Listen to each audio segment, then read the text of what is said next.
We're moving up to the next sort of part of the conversation. Everybody stay on, if you want to show your camera, show it. This is an active conversation that's going to be led by Chris McMurray on the dictionary and what it means to move your entire entity through education of them into digital learning experience. So are you with us, Chris? I'm with you. Can you hear me? Yay. Okay, good. I'm giving it over to you. I'm going to take myself off camera and let you lead.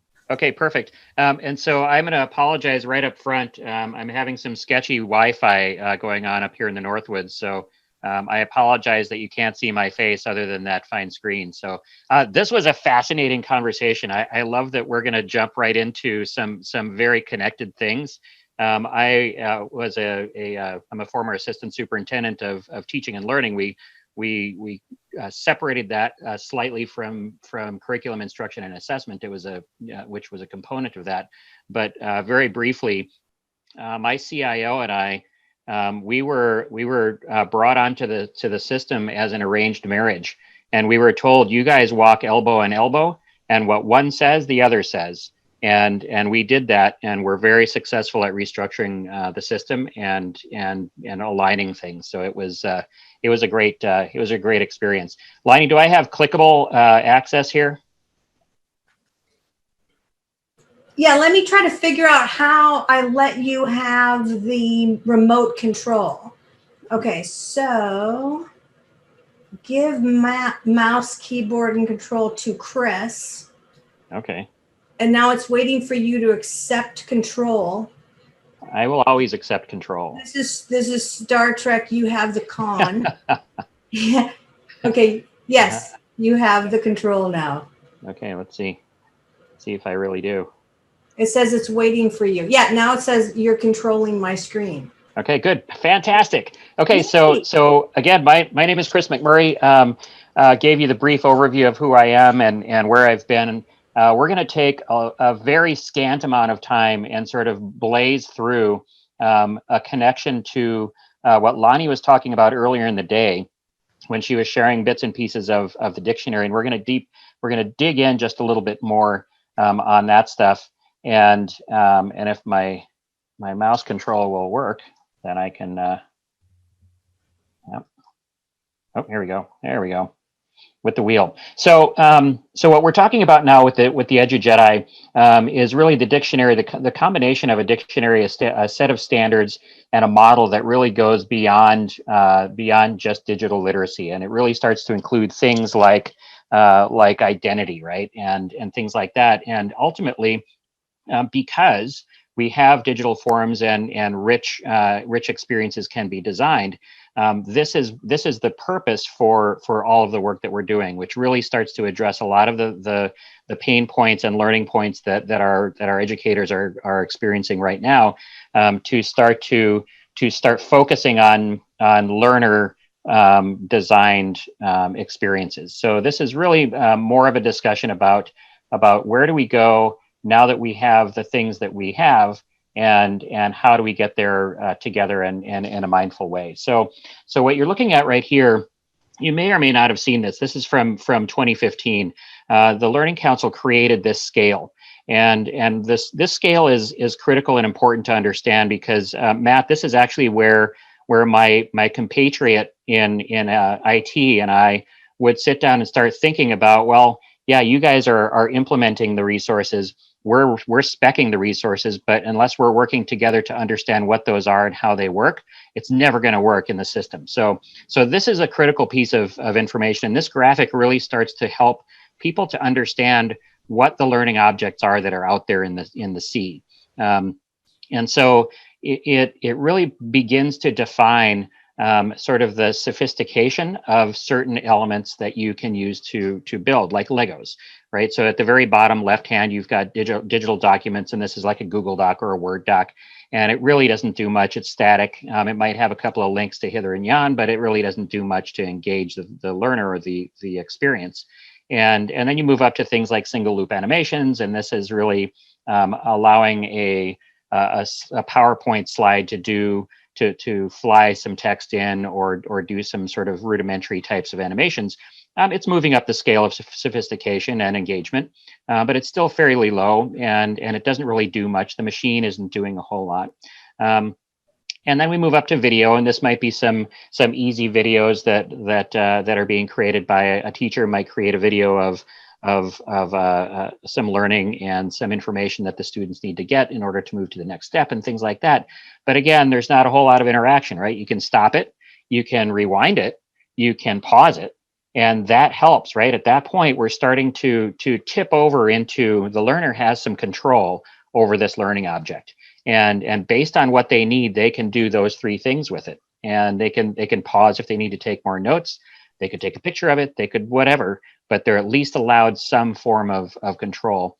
And then we move up into collections, and this is where we have a range of information that's being sort of aggregated for students, and it could include bits and pieces from various textbooks or websites and things like that really starts to allow the student to move back and forth and navigate through a learning path that might not be linear, and it might not be the same path that the student sitting next to them or in their same cohort might be doing. And that's a critical, interesting point, because at the very top of this graphic is sort of the line dividing more instructional planning time needed and more automated learning.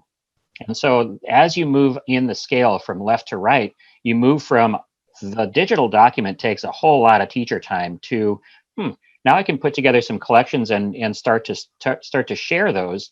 And the collections actually allow me to have more time to do other things. So we tip over into feedback sort of a range. And this is where the design is actually automating things like questions and feedback without having a teacher intervene. And this is a critical point, because this starts to build learner identity, and this starts to give those learners some agency in moving forward. And some of the gaming conversations that are discussed in the dictionary, those concepts are right aligned with that, right? And so you can move through a world of learning and get immediate feedback and get questions answered. And that's fantastic, because now we're letting the machines help us.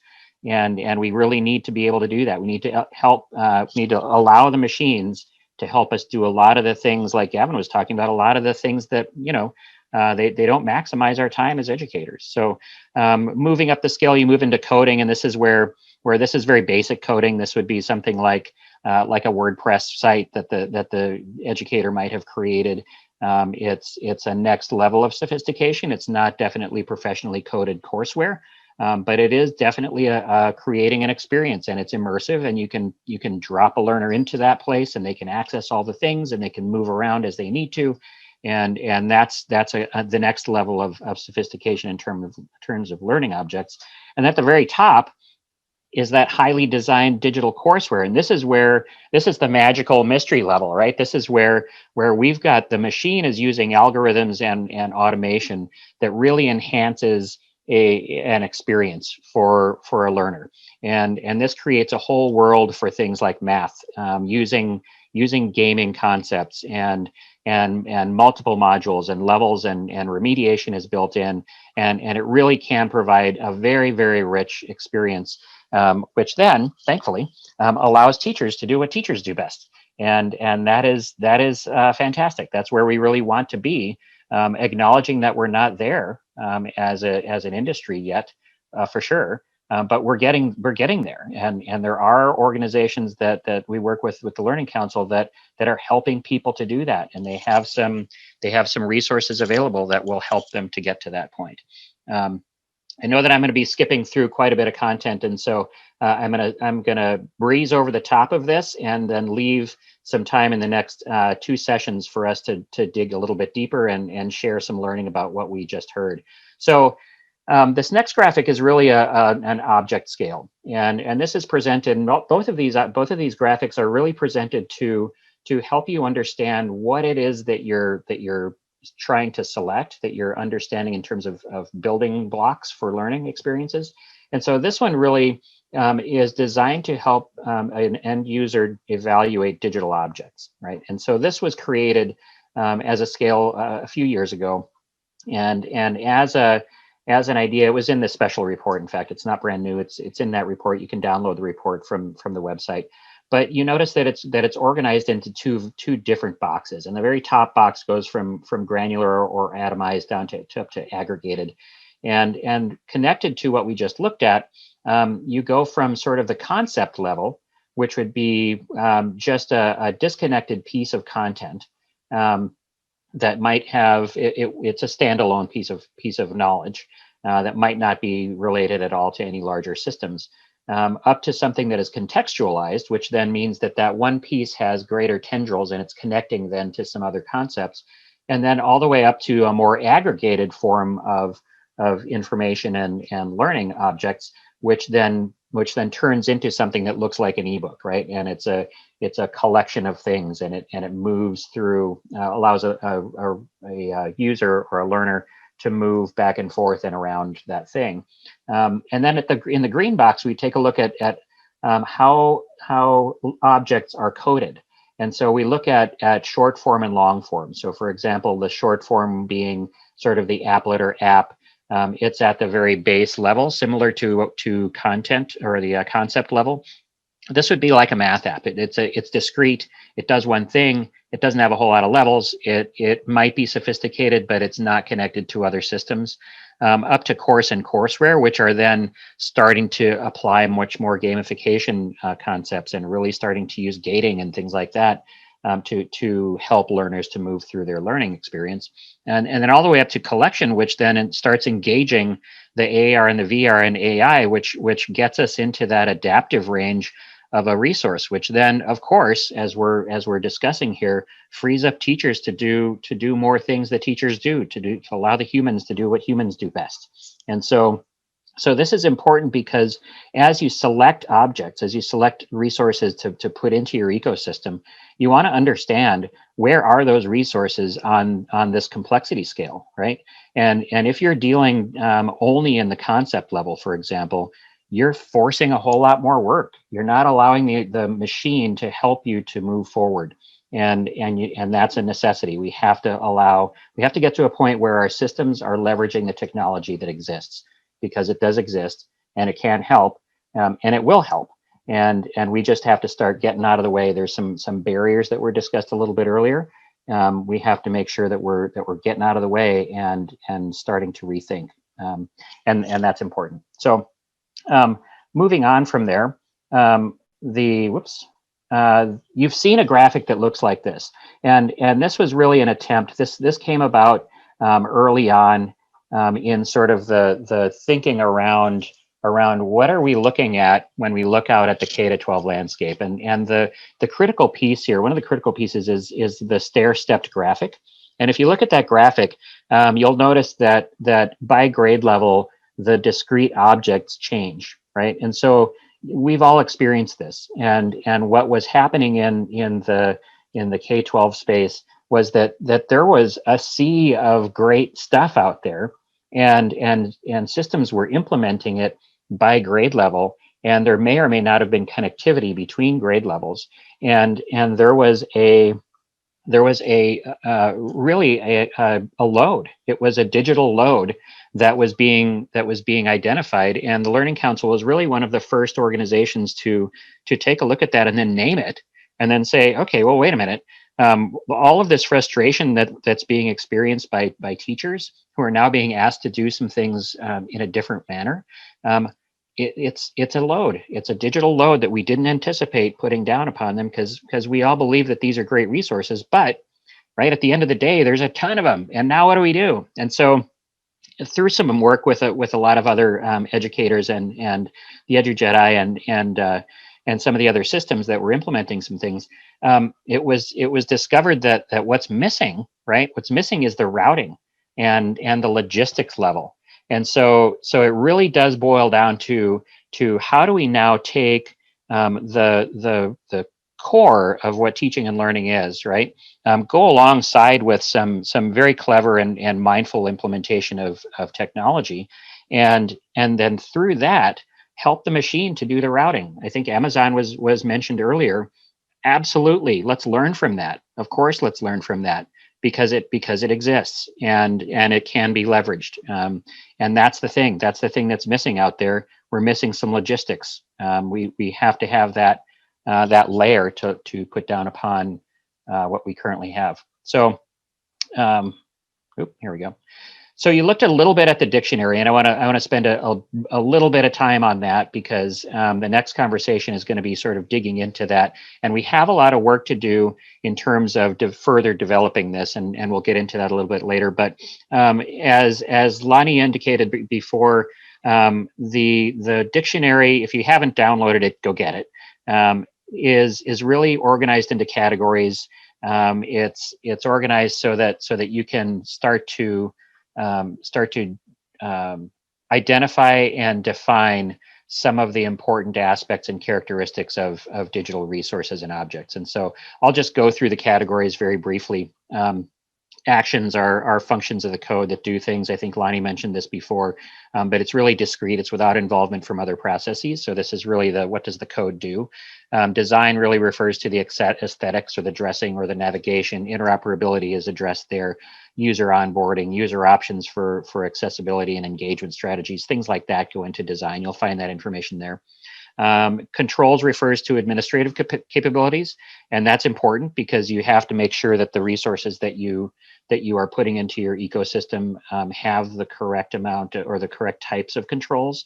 And if they don't, then that causes some additional thinking, and maybe it doesn't fit. Customization is connected to that, but this is really functions that support decisions to match the needs of the individual learners. There was a brief discussion about personalization, and as we talk about individualization versus personalization, individualization refers to decisions that educators make for learners, and personalization refers to models where learners have options to decide the methods or materials that suit their needs. Personalization relies on agency, on learner agency, and so that's a clear distinction to make. And customization, then the right types of customization aspects or characteristics within a learning object will help you to get to personalization, which is where you should be going as a system. And so choosing the right resources that have those characteristics is very important. Instruction, I know Lonnie mentioned this before, but this is really lesson giving qualities, right? How much instruction is there built into the resource, right? Are there feedback loops there that support the student's understanding? Is there a low level of instruction going on where? Hey, Chris? Yes. There's a question from Matt. Matt, unmute. Hey, Matt. So, hey, Chris. So here's a genuine question. As I look at this, and I look at especially the previous slide, which shows that the stair-step model. Given that I see sort of two things happening at this one, which again I can look at and kind of begin to parse out. First off, a lot of districts, if not most, may not be able to have the personnel in place to articulate this model or make it happen at least easily on the point of. And the other thing that happens is that, do you foresee, for example, let's say in the state of Arizona where I am, that some vendor or some vendors would come in and say, hey, we can do this part of it. And so instead of having like a myriad of small districts doing this model, you might have a handful of 2 or 3 an Amazon-ish type of vendors that provide this service, as it were, because individual districts don't have the resources or the desire or the personnel to make it happen. And so where does the local district, where does Dr. Paul fit into this? If eventually there are 2 or 3 conglomerate things that do this, what is the local district? How do they play in that space? Mm-hmm. Yeah, sure. So actually, there are vendors that are beginning to help us to get there, right? And so there's places that will help you to aggregate the resources that you have and evaluate their effectiveness. That's great, and that takes off a whole layer of humans who then have to go sort of nitpick around and do that stuff manually, and that's good. It's good. What's that? I mean, maybe it's good in the sense of that But, much as, large online retailers sort of wipe out the local commerce or the local mom and pop store, for better or worse, in the sense that as districts begin to say, okay, we'll rely upon this service from XYZ giant, curriculum.com to do all of this stuff, then how does the differentiated product say that you have in Somerton versus Vail versus somewhere else? That's a great question. Yeah, no, absolutely. No, that's a great question. And so really what we're talking about here is a machine not making the choices for the humans, right? The humans always have to make the choices. And so system by system, the needs there's going to be similarities. There are, because the humans are not, we're pretty predictable, right? And there's a scale of learning requirements or necessities, and they're very similar no matter what system you're in.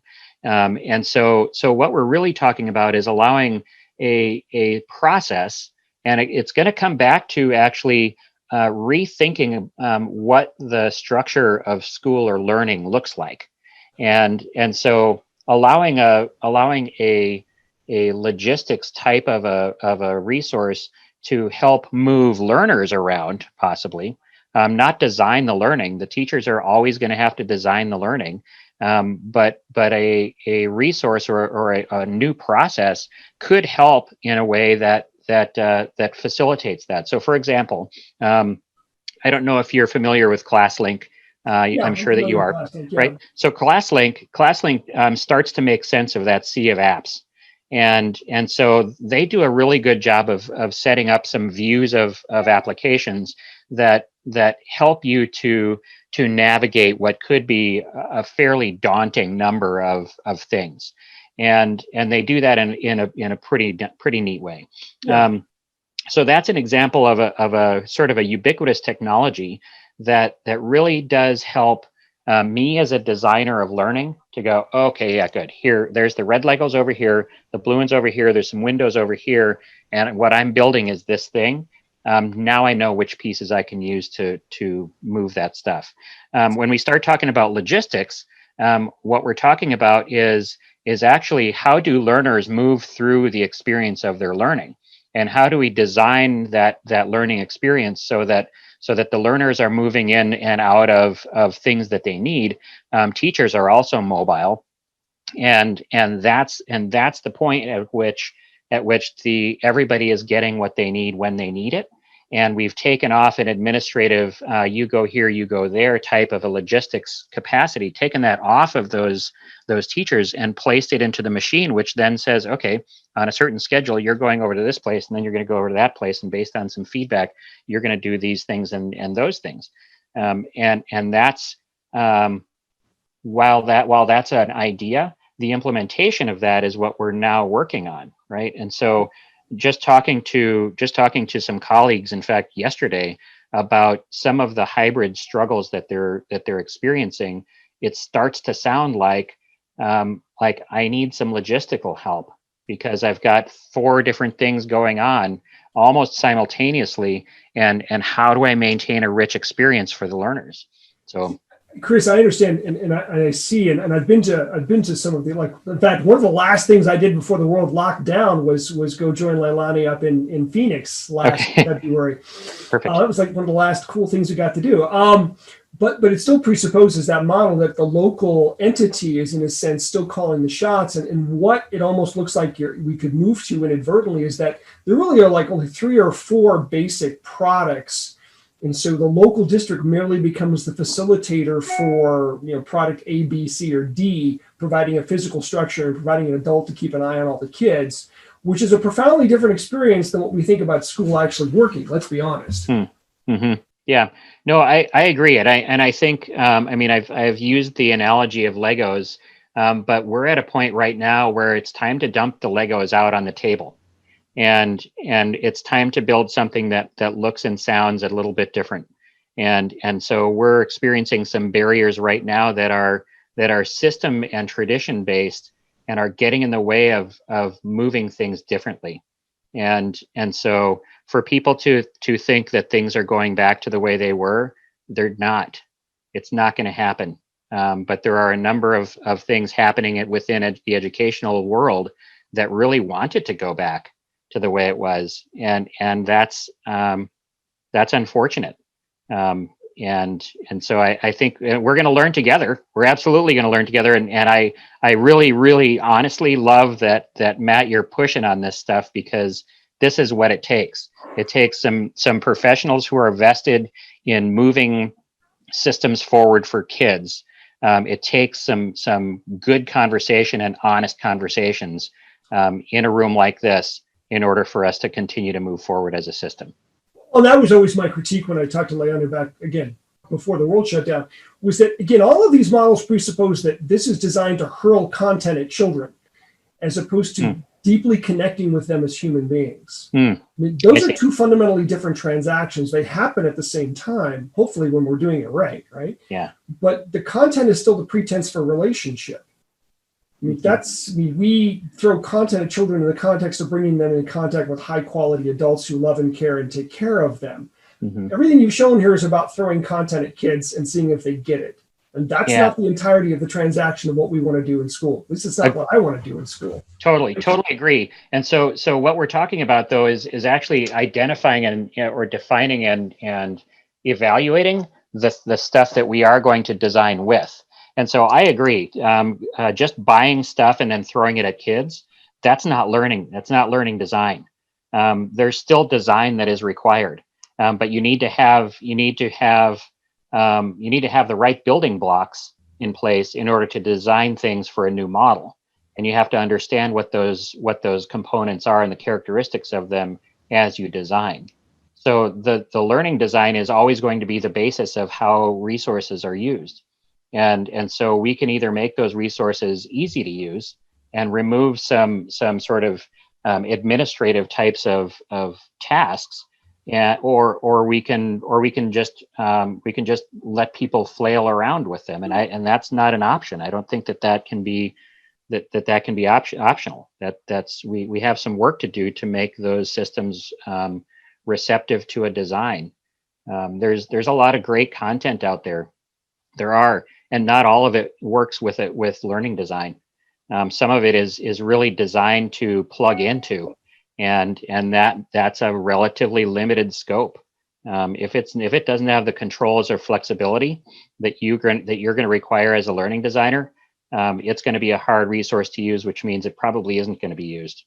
It might be used by people who would traditionally open up the teacher manual and go from page 1 to page 2 to page 3. But it's not going to be sufficient. That's an old model for learning. We have to graduate from that. So, thank you, Chris. Yep. Yeah. It's great though, because we actually have we have a little more time, and Lonnie, you're going to have to jump in. I'm going to blaze through the rest of this conversation so we can get into more discussion, Matt, because we actually do have time directly following my brief presentation here to dig into more of that stuff, because that's actually what I get very excited about. So the rest of these categories are really designed to help you to see what types of characteristics you might expect to see in a learning object: mechanisms, digital structures that create steps, business model. The business model is actually something that is very important that we all understand. Freemium is not free. We all get that. If someone says that it's free, obviously someone's getting paid somewhere, and that creates some interesting opportunities as you might implement those resources. Hostile characteristics, similar. And as a teaching and learning guy, I was in for the business model, but when it started talking about things like hostile characteristics and we got into some of the more sort of IT-based conversations and different languages were being used, that's where I needed to lean on my compatriots. So these are good. These are great. It's a great set of definitions, just like Dr. Paul was talking about previously. It's in development, and so I'll just share a couple of examples if you hadn't seen any of it. The spatial temporal reasoning. This is a great example. I love Gigi. Gigi is the world's most favorite math penguin. And I know kids that write holiday letters to Gigi. this is an example of what you might find that helps a user, a teacher, an administrator to understand why is it important that we consider spatial temporal reasoning when we're selecting resources, right? Because Gigi teaches math without ever speaking or uttering a word, and if this is a desirable characteristic, and it is, how do the resources that I'm evaluating to add into the ecosystem, how do they address this? And if they don't, then we need to consider that. We need to make sure that we're moving along in that path. Hostile characteristics, we're familiar with those, right? Cookies or ads that you don't want the kids to see. You've designed a beautiful experience for kids using a resource, weren't aware that there were hostile characteristics built into that. An ad pops up in the middle of their experience saying upgrade and get this, and all of a sudden you've got entire 5th grade within a district doing that. That causes problems. That's muddy. You want to understand that those are there. Modals, again, this is a dialog box. These are all characteristics of learning objects, and it's important to know what a modal is, right? It's a step and a tool that is used by the resource in order to move people through with decision making, to help move a learner through the process of their experience. Not the same as a pop-up. On nesting, I think Lonnie talked about nesting. This is really actually pretty important, and I've seen the dark side of this one, where depending on how a resource allows easy access to information or nests it, it may be really easy to get to stuff, or it may be really hard. And this is an instance where if you haven't really thought about how are learners getting to the information, and what are the steps, and what is the path to get to that stuff, you might be creating a frustration level experience, and inadvertently. It also relates to how teachers organize their own information when they're designing a learning experience. So very quickly, standards for administrators. The EduJedi designed some with a lot of work that Lonnie mentioned before, a lot of work from folks in San Antonio and a bunch of other folks that have been sort of with us on this journey. And there's standards for administrators, standards for teachers, and standards for learners. The standards for administrators are super important.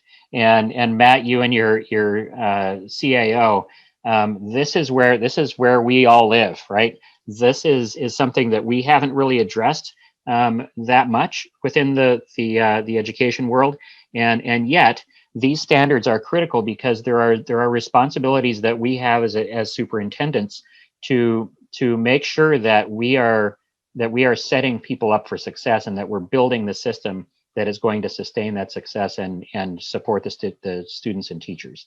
And so one of I'll share a few examples, and we can go into it in a little bit more depth at another time. But for example, the institution is weighing the impact of a free resources for actual cost. That's big, right? What's the real cost of a resource? Sometimes you don't know, but guess whose responsibility it is? It's mine.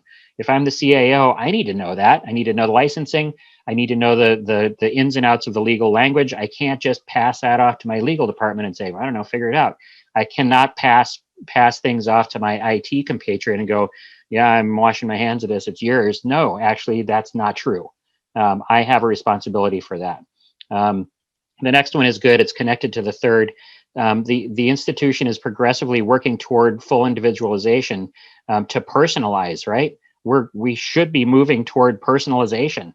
And if we're not, and you're not intentionally doing that, then now's the time, right? Now's the time, and we have to get to personalized learning. We have to get to personalization, which is similar to the last one, working toward digital pathways, right? And workflow. Those are critical. Let's own that. Let's start unpacking those standards, and let's figure out how we can make those things a reality, because we're all going to need those things to be successful. Standards for teachers, similar, right? They're layers of the same sort of stuff. This is professional responsibilities that teachers have in the composition, right? And the learning design and student oversight. It isn't designing teaching, it's designing learning. And that's a critical departure. Those are very different things. So these are really they're in addition to digital literacy, right, as the purpose states there. But this is really focusing on student responsibilities with regards to their experience with the digital content for students. Lonnie shared a little bit about the model, and so I think she went through and defined those pretty clearly. This is to live on top of and with the other models that exist. What we saw in Addie's model was a teacher-centric model, and what we see in the EduJedi model is a learning-centric, learner-centric model.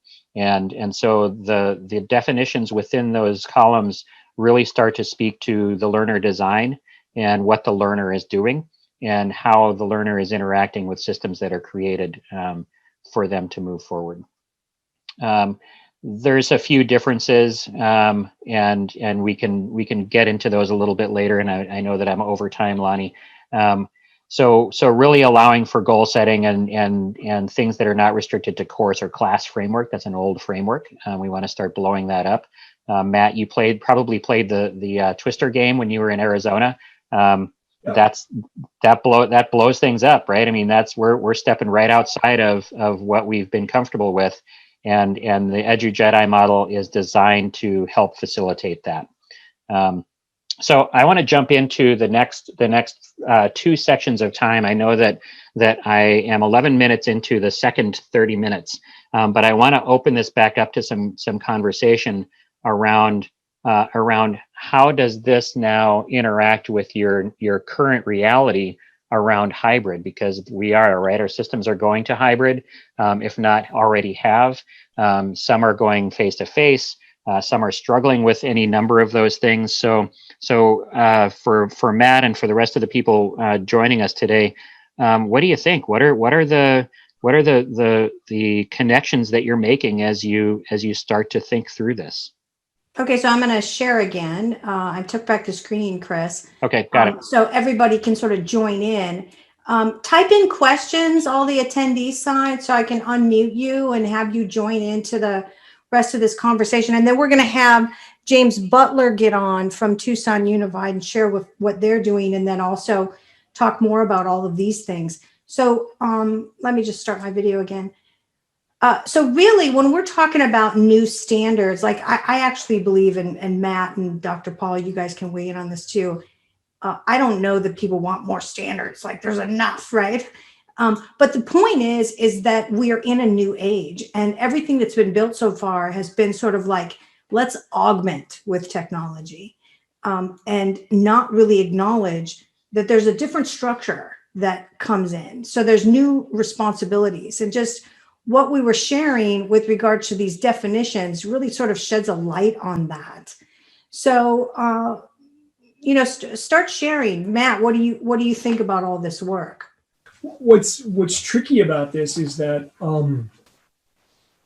at the end of the day, a competent principal is a competent principal. And what makes them competent and effective is a variety of skills involving how they interact with the human beings around them. And I've worked with dozens of principals over my 30 years in this line of work. And while I certainly appreciate the ones who are technically competent, and I think in some ways they're more effective in their jobs, what ultimately makes a principal successful, I'm not sure is a particular set of technology standards. It's a tricky job. There's no job like it in the world. And so I will take an otherwise capable and competent principal who still needs help with his email occasionally, versus one who's a total techno whiz but has no idea how to run his building. That's just be my take on it. Yeah. And I'd like to get Dr. Paul's take on that. I can't add much to that, Matt. I agree. I concur with you. Okay, I want to also have some other people chime in. Nicole Smith, if you're still on the line, I'm pressing your allow to talk. If you want to unmute, and Patrick O'Connor and Steve Goodfriend and Dana Hollander. I'm just going to go through as many as I can and have you allowed to talk. So if you want to pipe up, we want to hear from you right now about this work and what it means to you, and what do you think it's going to, what do you think is going to happen in education in terms of increasing schools and districts and even teachers' understanding of their new responsibilities and the definitions of everything, and maybe even looking at a new instructional design model. So none of you guys are raising your hands. I could be like a teacher and actually call on you, which would be really funny. So let's just see kind of what you have to say.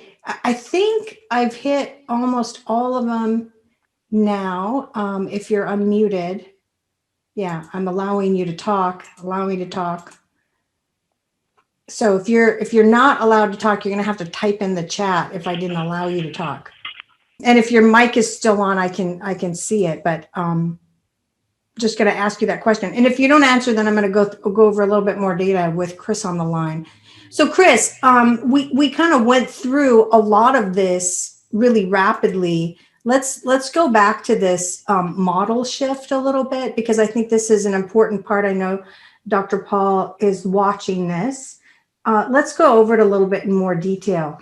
Sure. Chris, why don't you lead us through the top one?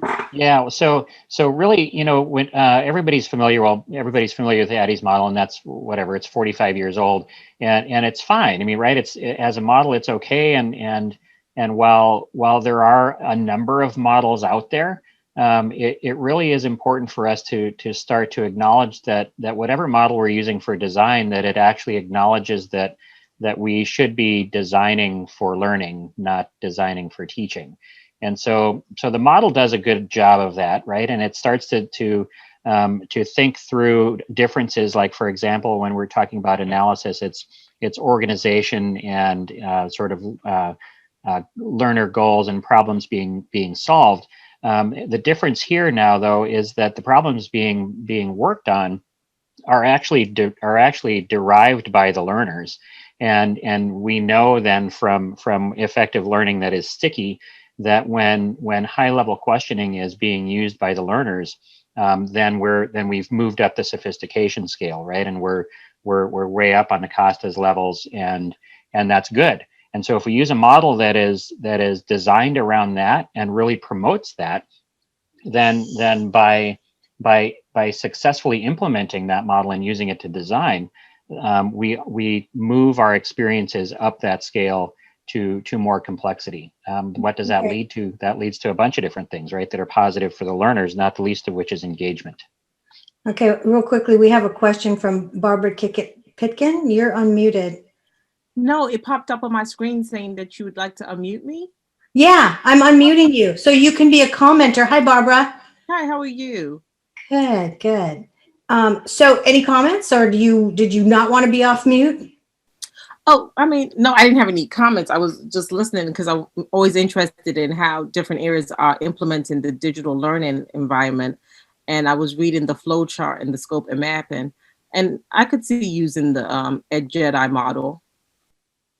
Yeah, it's an interesting thing. So there's two different modalities here, right? So Chris was just talking about discovery design, which is sort of like the old Socratic questioning, right? Like, here's a big question, go figure it out. But the other one is more similar. Workflow logistics design is similar to Addy's model, with a couple distinctions. Chris, you want to walk us through that model, scope and then mapping? Okay. Yeah, sure. So really, it's sort of aligned in concept, right? So scope is really setting goals in a similar way that goals are being set in the Addy's model. But really what it's talking about is thinking about cross-curricular connections and things like that are much more logistics based, and how are learners going to move through an experience versus something that is very teacher centric, and what are the teachers going to do. This is really talking about the workflow of the learning, and so for scope, mapping, for example, is sort of paired up with development, right? Up in the Addy's model, development relates to content creation. That's very teacher centric, versus the EduJedi model, where mapping is the alignment and it's idea curation, right? It's onboarding into appropriate levels. It's using learner discovery down in the discovery design row, And that really speaks to student agency and building student identity, and the teacher's work is really helping to facilitate and create an experience and build an experience for the students using the learning objects. Moving over to design, very similar alignment, right? So if in the Addies it's a deep dive into a course, design in the Addies model really more relates to selection of tools, right? So this is where we get back into the Lego conversation. What is the design going to look like? What is the user experience going to be once I design that? And am I being mindful of that as I design for those students and that student? And are the designs that I'm putting out there, are they flexible enough to allow personalization? And am I building identity and building agency through my design? If not, I should be. And so the model is really based on that, right? So at the discovery design, the teacher student level, we're down at the user thesis, right? We're at student thesis and proof accumulation. How am I going to show my learning? And it might not all be the same, right? It's not going to be a 5-page essay or a 5-paragraph essay. It might not be it definitely, hopefully, will not be a trifold science fair display, but it might be, right? If that's the modality that works, then go for it. Implementation is also sort of in the Addies, right? It's organizing start dates, instructors, location. You notice that it's all very sort of traditional structure based, and it's all, what is the teacher doing? What are the classes? What are the bookmarks or bookends that I'm working through? And whereas in the EduJedi model, what we're talking about is sequencing, right? And so we're talking about how it's much more movement based. And so things like down in implementation, where we're talking about how does the student collect proof of learning, and how do they modulate within that, and how do they revise ideas and work, and how are things made iterative? That's much more active, right? It's an active model. Evaluation is really, yep, go ahead. I also want to say that at the top, that top bar, implementation, sequence or coding the lesson and courses, and quality assurance. These are all software terminologies. Mm-hmm. And when you're sequencing a lesson plan now, what a teacher's doing is saying, step 1, read this, step 2, do this. When you're doing it digitally, it's like log in over here, do these 3 modules, do this over here, now write this essay, now do this digital comic strip thing, and now we're going to do this. The sequencing also has to sort of check through like a coder does to make sure the code works to run the machine. It has to be looking through, in terms of implementation, how a student will move through that. So there's cognizance by the teacher who's doing this logistics design about the navigation of the student. How are they going to move through? Are they going to get lost trying to figure out folders and da-da-da? Am I sequencing this with all the instructions needed to quality assure the navigational experience of the student digitally? And then finally, there's that last step. You want to talk about that, like, when do we intersect with the other humans?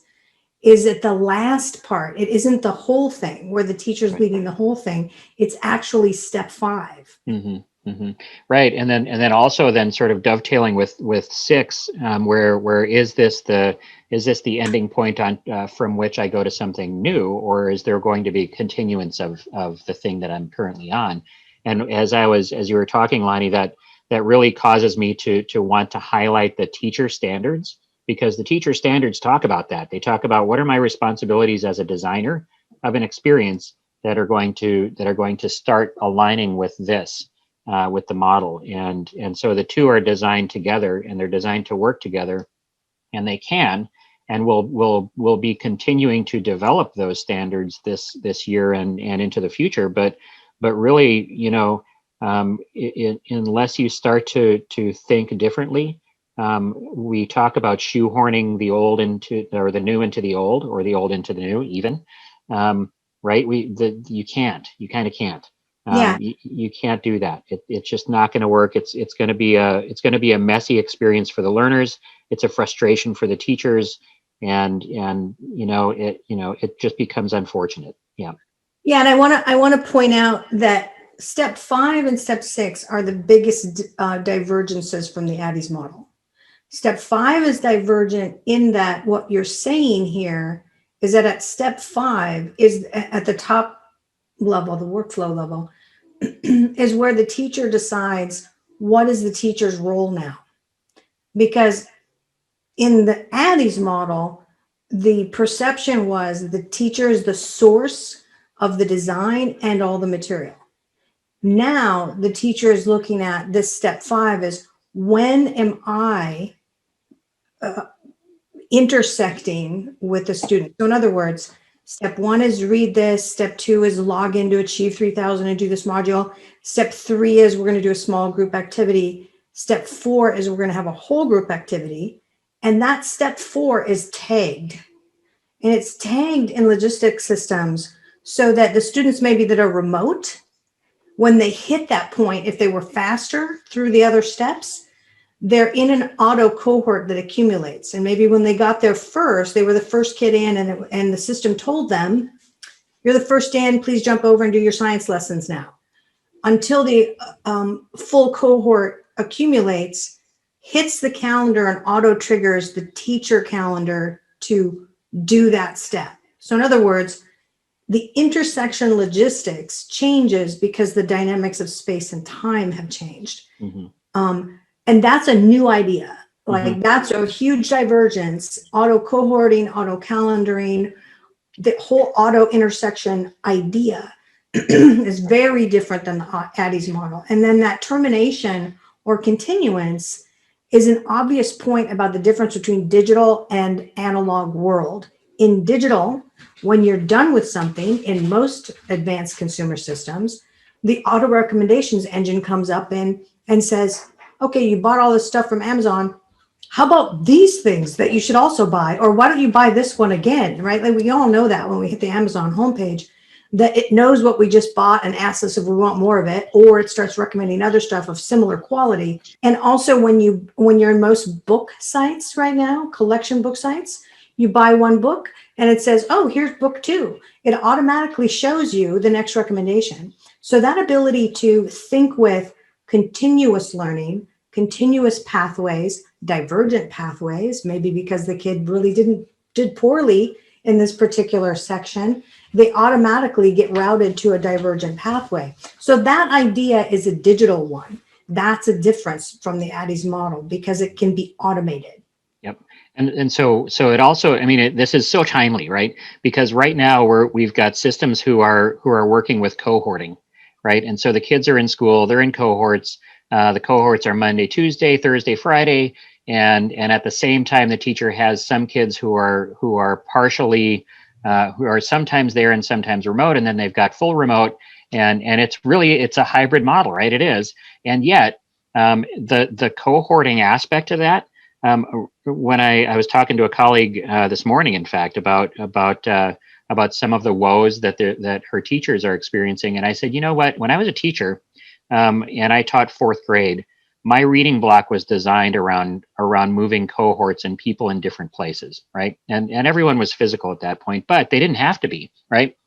They could have been at home doing that stuff, and it didn't take. I mean, I didn't have the technology to make that super smooth, but I was using Moodle back in the day, and I could create something that a kid could follow through the day, pretty much the whole day from home.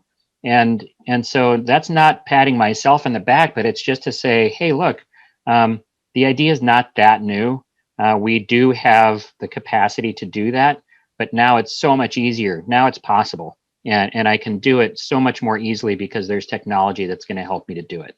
But I do have to design around a model, right? I have to design with that thinking in mind.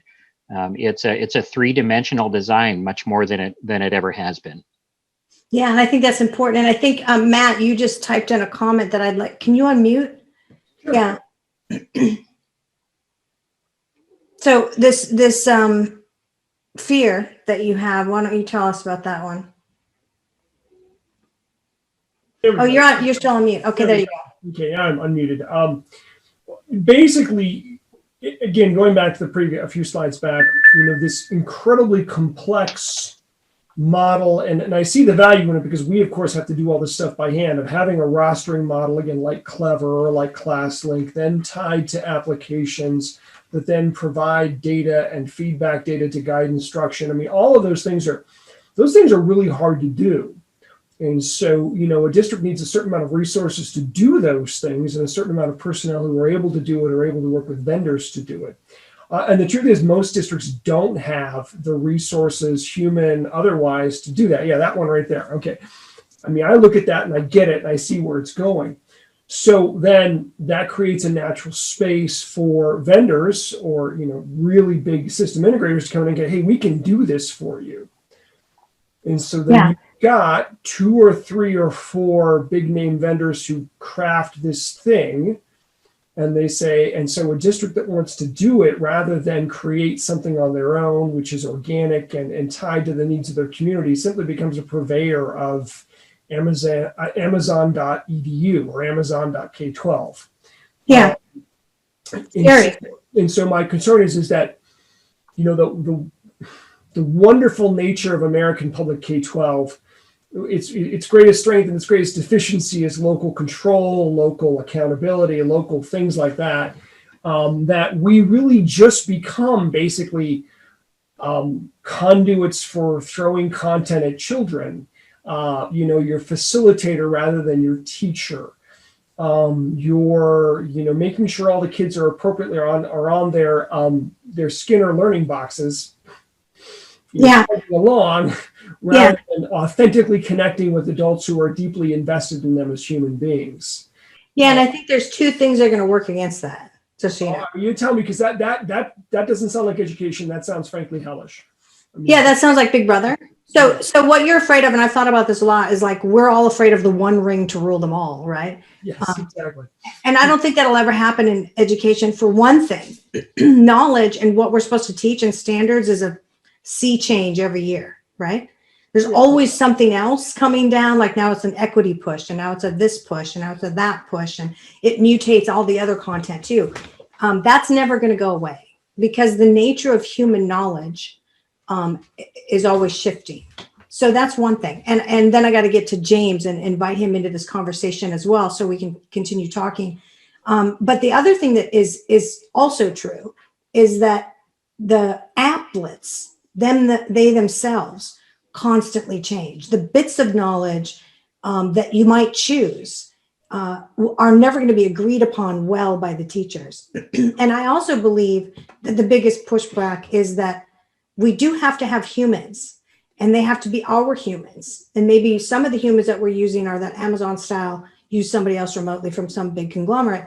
But normally it's going to be somebody local, because our youngest kids and even our high schoolers, they need human leadership. We all give that pushback. So everything that's going to be built is going to have to be modular. I believe the entire future is modularization, and the people who try to build the monolith are all going to fail. The monoliths don't work, right? So anyway, so that's my thought on it. I agree. And the thing that my fear, Matt, my fear is losing the humanity.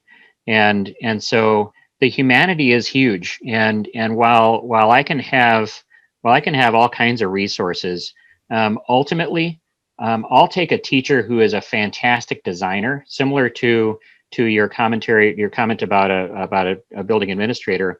I'll take a teacher who is a fantastic designer, and I've seen some of them who made the successful transition to digital, and they did so because they were always designing learning, and now they just have a different set of tools, and it's a different, slightly different mode, but their kids are super engaged, and they're pushing high level thinking, and they're still doing that. And so what I see as sort of the hope that can save us from heading down the sort of the machine driven experience, it's those teachers who are awesome teachers, and they're always going to focus on the humanity, and they're always going to be pushing interaction and questioning. So good. I know we need to get to the next section here. James Butler.